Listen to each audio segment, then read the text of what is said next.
16 जून 2013 की वह काली अंधेरी रात केदारनाथ में बारिश रुकने का नाम नहीं ले रही थी और देखते ही देखते इसने विकराल प्रलय का रूप ले लिया।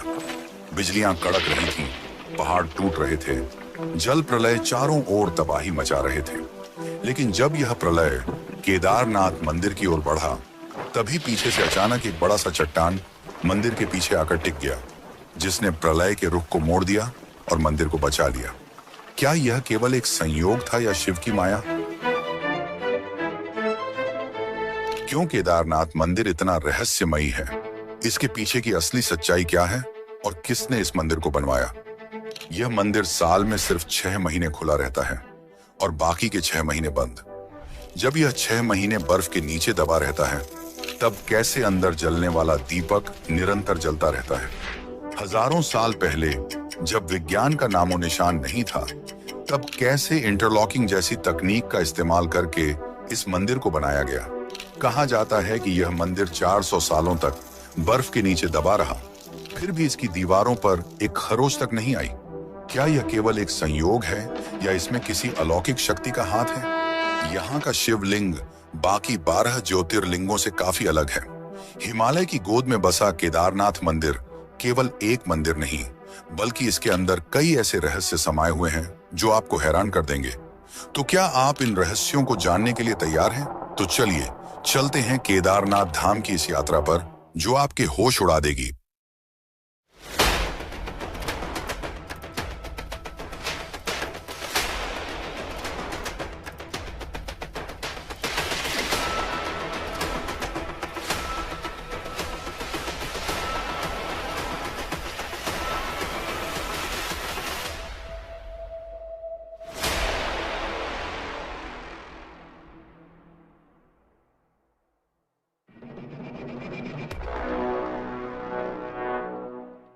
हिमालय की गोद में 3584 मीटर की ऊंचाई पर स्थित केदारनाथ मंदिर सिर्फ एक तीर्थ स्थल नहीं, बल्कि आस्था और रहस्यों का संगम है।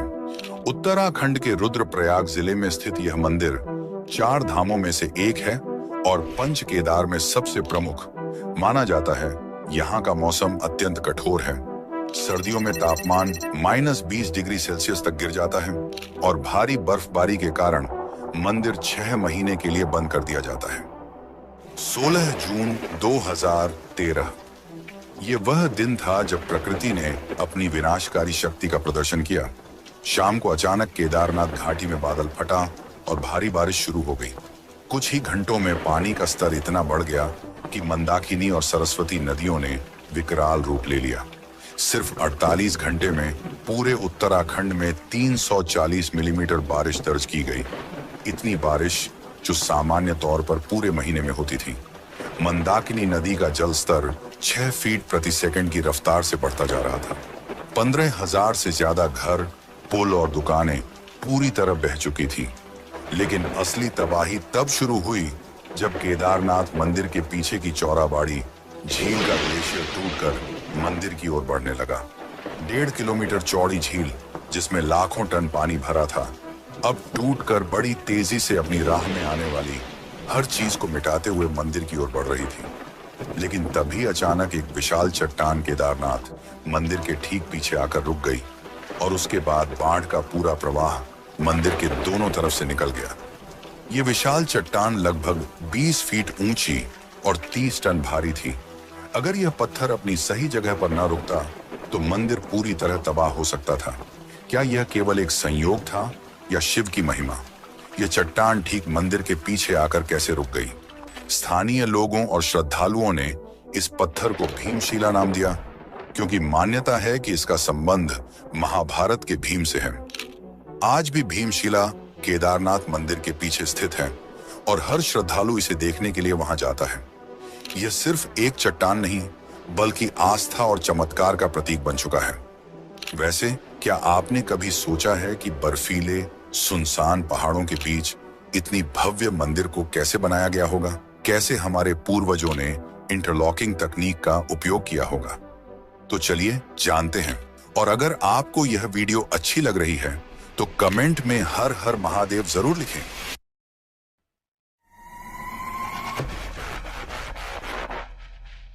केदारनाथ मंदिर को देखकर यह सवाल हर किसी के मन में आता है कि इतनी ऊंचाई और दुर्गम स्थान पर हजारों साल पहले बिना किसी आधुनिक तकनीक के इतना भव्य मंदिर कैसे बनाया गया। क्या इसे देवताओं ने बनाया या फिर प्राचीन भारत की इंजीनियरिंग इतनी विकसित थी कि आज भी वैज्ञानिक इस रहस्य को पूरी तरह सुलझा नहीं पाए। इस मंदिर को बनाने के लिए विशाल पत्थरों का प्रयोग किया गया है। यह मंदिर विशाल भूरे रंग के पत्थरों से बना है, जिसे केदर गिनाइस भी कहा जाता है, जो कि 6 से 8 टन भारी है। ये पत्थर 20 से 30 किलोमीटर दूर से लाए गए थे, क्योंकि इस क्षेत्र में यह प्राकृतिक रूप से नहीं मिलते। पर सवाल तो यह है कि इतने भारी पत्थरों को 12,000 फीट की ऊंचाई तक कैसे पहुंचाया गया, जब ना तो कोई आधुनिक मशीन थी और ना ही कोई सड़क। सबसे चौंकाने वाली बात तो यह है कि मंदिर में किसी भी पत्थर को जोड़ने के लिए सीमेंट या गारा का प्रयोग नहीं किया गया है, बल्कि पत्थरों को इंटरलॉकिंग तकनीक से जोड़ा गया है, जिससे यह बिना किसी बाहरी सहारे के मजबूती से टिके रहते हैं। और 2013 की आपदा में यह सिद्ध भी हो गया कि मंदिर की संरचना आज के किसी भी आधुनिक इमारत से कहीं अधिक मजबूत है। पत्थरों का भार और इंटरलॉकिंग डिजाइन इस तरह से किया गया है कि यह तूफान, बर्फबारी और भूकंप झेल सके। 2013 की आपदा के बाद भारतीय पुरातत्व सर्वेक्षण यानी कि आर्कियोलॉजिकल सर्वे ऑफ इंडिया के वैज्ञानिकों ने केदारनाथ के पत्थरों की कार्बन डेटिंग और अन्य जांच की। इसमें उन्होंने यह पाया कि यह मंदिर लगभग 1200 से 1500 साल पुराना है, यानी कि 8वीं से 10वीं शताब्दी के बीच बनाया गया है। लेकिन हिंदू मान्यताओं के अनुसार इसका इतिहास महाभारत काल से जुड़ा हुआ है, यानी कि यह मंदिर लगभग 5000 साल पुराना है। तो क्या यह मंदिर सच में 5000 साल पुराना है और इसे पांडवों ने बनाया था, या फिर 8वीं शताब्दी में जगत गुरु आदि शंकराचार्य ने इसे बनाया? यह काफी दिलचस्प और रहस्यमय कहानी है। तो चलिए जानते हैं कि केदारनाथ मंदिर को किसने बनाया।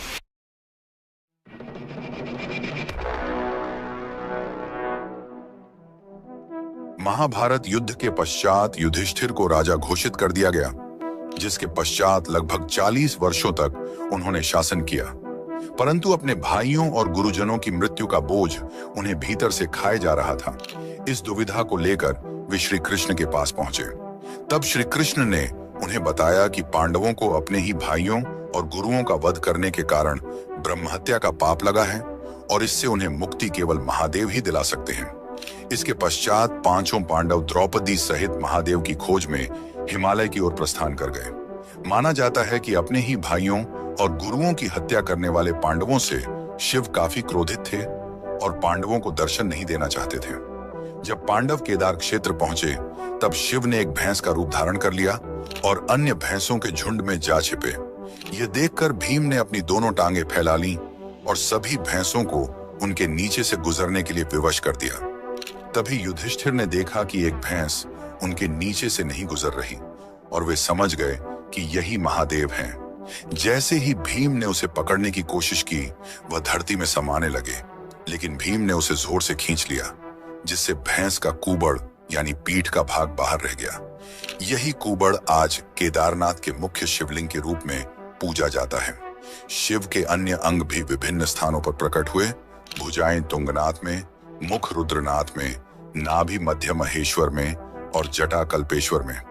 इन 5 भागों को आज पंच केदार के रूप में पूजा जाता है।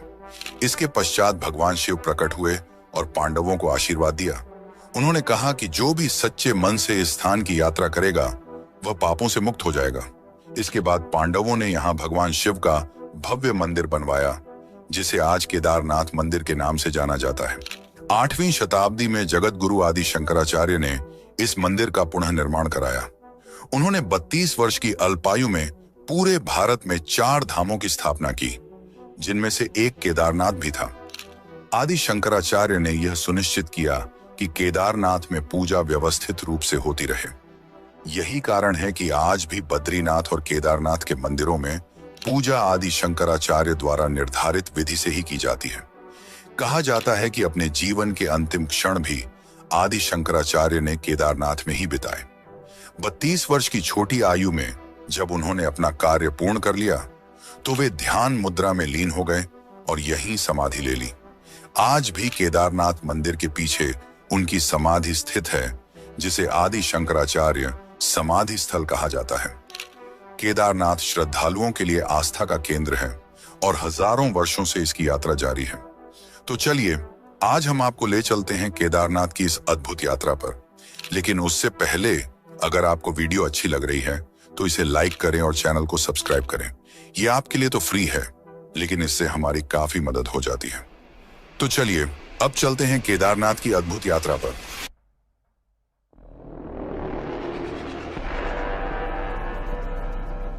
हजारों वर्षों से केदारनाथ यात्रा श्रद्धालुओं के लिए आस्था, साहस और भक्ति का प्रतीक रही है। समुद्र तल से 3,583 मीटर की ऊंचाई पर स्थित यह मंदिर हिमालय की ऊंचाइयों में बसा हुआ है, जहां तक पहुंचने के लिए श्रद्धालुओं को कठिन रास्तों और दुर्गम पहाड़ों से गुजरना पड़ता है। केदारनाथ तक पहुंचने के लिए कोई भी सीधा रास्ता नहीं है। इसका सबसे नजदीकी रेलवे स्टेशन ऋषिकेश है, जो करीब 210 किलोमीटर दूर स्थित है। यहां से श्रद्धालुओं को आगे का सफर सड़क मार्ग से ही करना होता है। ऋषिकेश से सोनप्रयाग तक का सफर मुख्य रूप से सड़क मार्ग से तय किया जाता है। यह सफर करीब 10 घंटे का होता है। सोनप्रयाग के आगे निजी वाहनों की अनुमति नहीं होती, इसलिए यात्री 5 किलोमीटर का सफर सिर्फ सरकारी जीपों से तय कर सकते हैं। यह सफर बेहद संकरा और खतरनाक पहाड़ी रास्तों से होकर गुजरता है। गौरीकुंड, जो केदारनाथ यात्रा का आधार शिविर माना जाता है, माता पार्वती की तपस्या से जुड़ा हुआ स्थान है। यहीं उन्होंने भगवान शिव को पाने के लिए साधना की थी। गौरीकुंड से ही केदारनाथ की 16 किलोमीटर लंबी कठिन पैदल यात्रा शुरू होती है और यही केदारनाथ यात्रा का सबसे कठिन हिस्सा है। इस यात्रा में श्रद्धालु को कई मुश्किल पड़ावों से गुजरना पड़ता है। 16 किलोमीटर की कठिन पैदल यात्रा के बाद जब यात्री केदारनाथ मंदिर के प्रांगण में प्रवेश करते हैं, तो उनकी सारी थकान अपने आप गायब हो जाती है। हिमालय की गोद में स्थित यह भव्य मंदिर अपनी आध्यात्मिक ऊर्जा से हर श्रद्धालु को एक अद्भुत शक्ति प्रदान करता है। यहाँ की ठंडी हवा, बर्फ से ढकी चोटियां और मंदाकिनी नदी का प्रवाह मानो एक अलग ही दुनिया में ले जाता है। केदारनाथ मंदिर के मुख्य द्वार पर पहुंचते ही श्रद्धालु हर हर महादेव के जयकारे लगाने लगते हैं। यहाँ दर्शन के लिए हर दिन हजारों श्रद्धालु आते हैं और विशेष रूप से मई से अक्टूबर के बीच ये संख्या लाखों में पहुंच जाती है। मंदिर में प्रवेश करने के बाद श्रद्धालु मुख्य शिवलिंग के दर्शन करते हैं, जो कि एक त्रिकोणाकार काले पत्थर के रूप में है। मान्यता है कि यही भगवान शिव का कुबड़ है, जिसे उन्होंने पांडवों को दर्शन देने के समय प्रकट किया था। मंदिर हर सुबह 4 बजे खुलता है और रात 9 बजे बंद होता है। सुबह 4 बजे शिवलिंग की अभिषेक पूजा होती है, जिसमें भाग लेने के लिए विशेष बुकिंग करनी पड़ती है।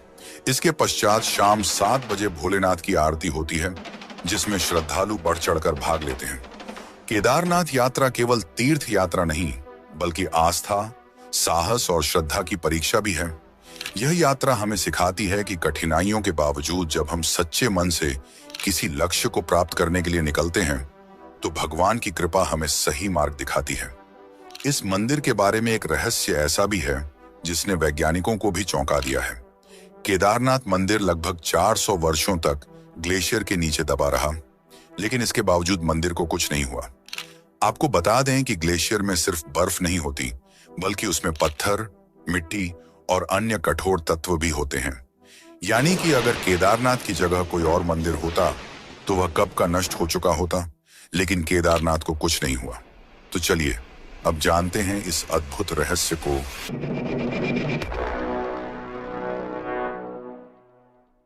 वैज्ञानिकों के अनुसार 1300 से 1800 ईस्वी के बीच पृथ्वी पर एक लघु हिमयुग यानी कि लिटिल आइस एज आया था।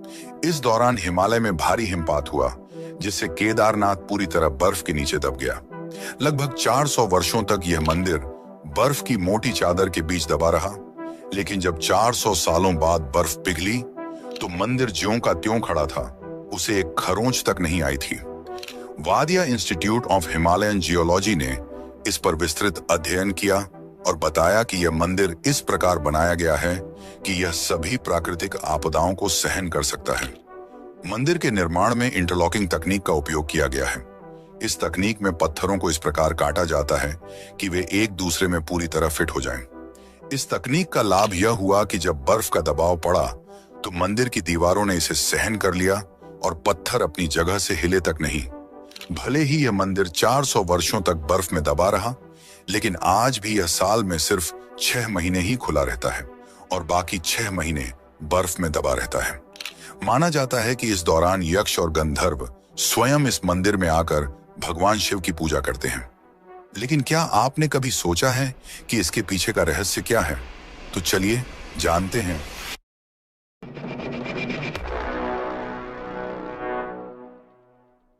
केदारनाथ धाम के दरवाजे अक्षय तृतीया के दिन खोले जाते हैं और फिर 6 महीने बाद भाई दूज के दिन बंद कर दिए जाते हैं। हजारों साल पुराने इस मंदिर में पूजा बड़े ही विधि विधान से की जाती है। सुबह की पहली पूजा में शिवलिंग को पवित्र जल से स्नान कराया जाता है, फिर घी का लेप लगाया जाता है और उसके बाद ज्योतिर्लिंग की आरती होती है, जिसमें आम भक्त शामिल नहीं हो सकते। शाम के समय शिवलिंग का विशेष श्रृंगार किया जाता है। इस दौरान भक्त केवल दूर से ही भगवान के दर्शन कर सकते हैं। कहा जाता है कि भले ही दुनिया इधर से उधर हो जाए, लेकिन केदारनाथ की पूजा कभी खंडित नहीं हो सकती। माना जाता है कि 6 महीने तक मनुष्य यानी आम जनता भगवान शिव की पूजा अर्चना करते हैं और जब भारी बर्फबारी के कारण मंदिर के कपाट बंद कर दिए जाते हैं तो देव, यक्ष और गंधर्व स्वयं भगवान शिव की पूजा करते हैं। कई बार जब कपाट खोले जाते हैं तो मंदिर के अंदर बेलपत्र, फूल और अन्य पूजन सामग्री ताजा अवस्था में मिलती है, जो इस रहस्य को और भी गहरा बना देती है। केदारनाथ के दरवाजे बंद होने पर भगवान शिव की पंचमुखी चांदी की मूर्ति को ऊखी मठ के ओंकारेश्वर मंदिर में ले जाया जाता है, जहां अगले 6 महीने तक उसकी पूजा की जाती है। मंदिर को 6 महीने के लिए बंद करने से पहले मंदिर के अंदर एक अखंड ज्योति जलाई जाती है, जो बिना किसी देखरेख के 6 महीने तक लगातार जलती रहती है। तो चलिए जानते हैं कि यह अखंड ज्योति 6 महीने तक बिना बुझे कैसे जलती रहती है।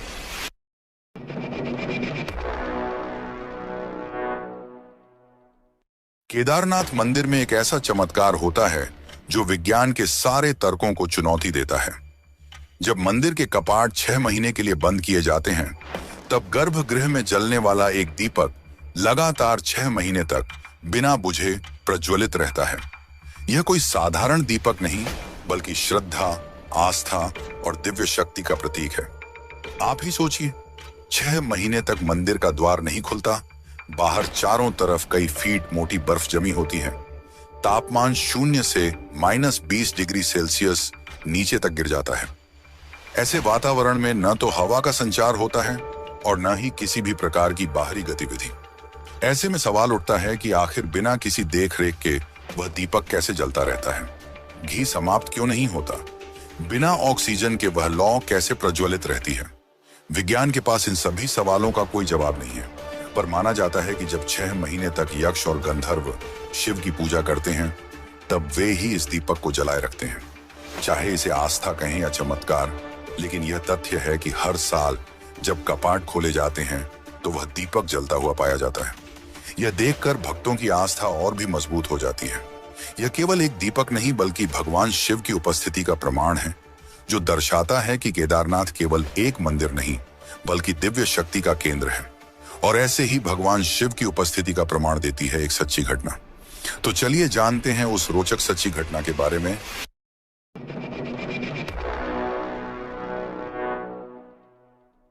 कई 100 वर्ष पूर्व, जब न तो सड़क थी और न ही रेल मार्ग का कोई साधन, तब लोग दूर दूर से कई महीने का सफर पैदल या बैलगाड़ी की मदद से तय कर केदारनाथ धाम के दर्शन के लिए आते थे। ये वैसे ही एक भक्त की अद्भुत मगर सच्ची कहानी है। एक समय एक भक्त 2 महीने की पैदल यात्रा करके केदारनाथ धाम के दर्शन के लिए पहुंचा, लेकिन जब वह मंदिर के पास पहुंचा तो मंदिर के कपाट बंद किए जा रहे थे।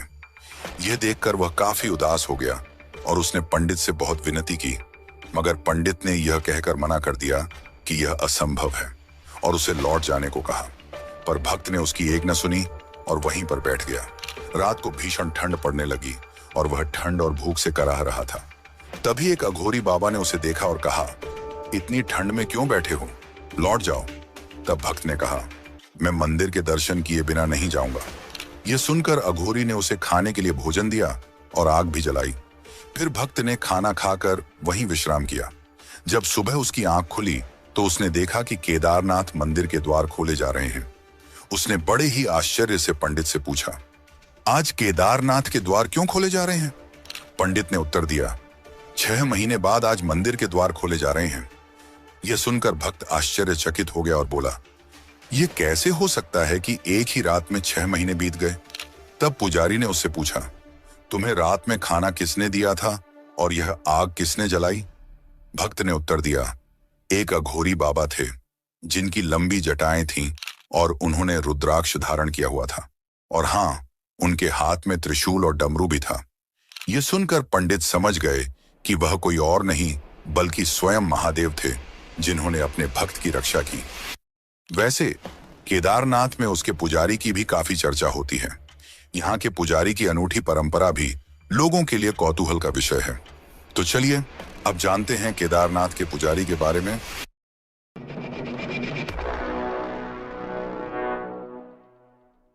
केदारनाथ के पुजारी कोई साधारण संत या साधु नहीं होते, बल्कि एक विशेष वंश और समुदाय से आने वाले विद्वान होते हैं जो पीढ़ी दर पीढ़ी इस मंदिर की सेवा करते हैं। मंदिर के मुख्य पुजारी को रावल कहा जाता है।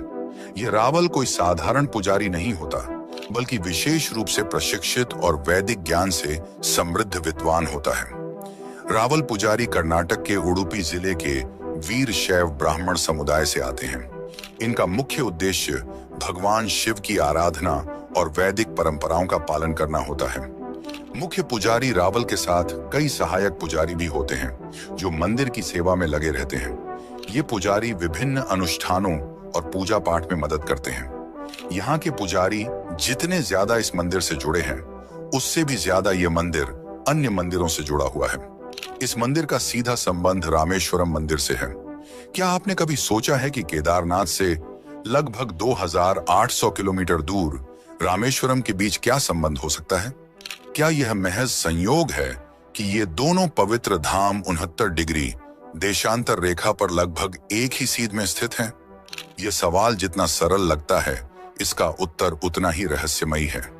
यह मात्र भौगोलिक संयोग नहीं, बल्कि एक अद्भुत ज्योतिषीय और आध्यात्मिक गणना का परिणाम है जिसे हजारों साल पहले ऋषियों ने स्थापित किया था। आइए इस रहस्य को एक गहरी और रोमांचक यात्रा के रूप में समझते हैं। एक ऐसी यात्रा जो हमें भारतीय धर्म, खगोल शास्त्र और वास्तुशास्त्र के अद्भुत संगम तक ले जाएगी।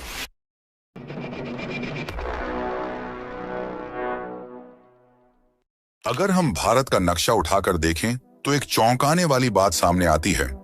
केदारनाथ से लेकर रामेश्वरम तक के प्रमुख शिव मंदिर लगभग 79 डिग्री देशांतर रेखा पर स्थित हैं, यानी एक ही सीध में हैं। इन मंदिरों को जोड़ने पर एक सीधी रेखा बनती है। इस भक्ति पथ में आने वाले प्रमुख मंदिर हैं केदारनाथ, फिर मध्य प्रदेश में कालेश्वर और ओंकारेश्वर मंदिर, उसके बाद उज्जैन का महाकालेश्वर मंदिर और अंत में तमिलनाडु का रामेश्वरम मंदिर। अब सवाल यह उठता है कि प्राचीन भारत के ऋषियों और वास्तुशास्त्रियों को इस बात की जानकारी कैसे थी? प्राचीन भारतीय ग्रंथों के अनुसार यह दुनिया केवल भौतिक नहीं है, बल्कि ऊर्जा के स्तर पर भी काम करती है। शिव, जिन्हें सृजन और संहार का देवता माना जाता है, ऊर्जा के एक विराट स्रोत हैं।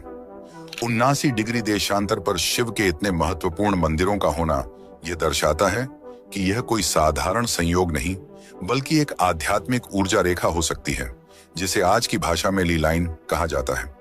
पश्चिमी विद्वानों के अनुसार दुनिया में कुछ ऊर्जा रेखाएं होती हैं जो विभिन्न आध्यात्मिक स्थलों को आपस में जोड़ती हैं।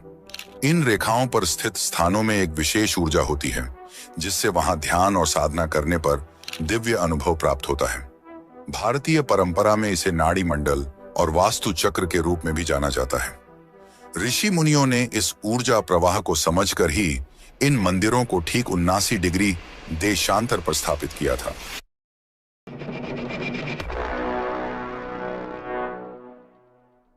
आपने कभी सोचा है कि जब हम किसी रहस्यमयी कहानी को पढ़ते या सुनते हैं तो हमारी जिज्ञासा हमेशा बनी रहती है? कुछ रहस्य ऐसे होते हैं जो जितना गहराई से समझने की कोशिश करें, उतने ही अधिक उलझते जाते हैं। केदारनाथ का रहस्य भी कुछ ऐसा ही है। यह सिर्फ एक मंदिर नहीं, बल्कि हजारों साल पुरानी संस्कृति, विज्ञान, केदारनाथ तक की हमारी यह यात्रा हमें बताती है कि शिव सिर्फ विनाश के देवता नहीं, बल्कि ऊर्जा के महानायक हैं। वह दीपक जो बिना किसी आधुनिक संसाधन के 6 महीनों तक जलता रहता है, हमें यह सोचने पर मजबूर करता है कि आखिर यह शक्ति आती कहां से है। क्या यह केवल आस्था का बल है या फिर इसमें कोई गूढ़ रहस्य छुपा है? केदारनाथ में होने वाली हर घटना, हर कहानी और हर चमत्कार हमें यह सोचने पर मजबूर करता है कि यह स्थान सिर्फ एक मंदिर नहीं, बल्कि एक दिव्य शक्ति का केंद्र है। क्या यह संयोग था कि केदारनाथ मंदिर 2013 की भयानक बाढ़ में पूरी तरह सुरक्षित रहा, जबकि उसके चारों ओर की पूरी घाटी तबाह हो गई? क्या यह मात्र आस्था थी कि 400 सालों तक बर्फ में दबे रहने के बावजूद मंदिर को कोई नुकसान नहीं हुआ? क्या यह सिर्फ एक इत्तेफाक है कि बिना किसी सहारे के 6 महीनों तक दीपक जलता रहता है? और क्या यह केवल भूगोल था जिसने केदारनाथ से रामेश्वरम तक के मंदिरों को 79 देशांतर पर सटीक रूप से रख दिया? अगर आप इन सवालों के जवाब तलाशेंगे तो आपको एक ही उत्तर मिलेगा, यह महज संयोग नहीं हो सकता। अगर आप इस वीडियो को यहां तक देख चुके हैं तो इसका मतलब है कि कहीं ना कहीं आप भी इस रहस्य से जुड़े हुए हैं। अब सवाल यह है, क्या आप इस दिव्य ज्ञान को दूसरों तक पहुंचाना चाहते हैं? अगर हां, तो वीडियो को लाइक करें, क्योंकि जब आप लाइक करते हैं तो यह वीडियो और लोगों तक पहुंचता है और उन्हें भी इस रहस्य के बारे में जानने का मौका मिलता है। अगर आपको लगता है कि यह जानकारी आपके दोस्तों, परिवार वालों या किसी भी आस्तिक को चौंका सकती है, तो इस वीडियो को शेयर करें। और अगर आप ऐसी ही और रहस्यमयी कहानियां और अद्भुत खुलासे जानना चाहते हैं, तो चैनल को सब्सक्राइब करें और बेल आइकन दबाएं, क्योंकि अगले वीडियो में हम एक और रहस्य से पर्दा उठाने वाले हैं, जिसे आप मिस नहीं करना चाहेंगे। हर हर महादेव।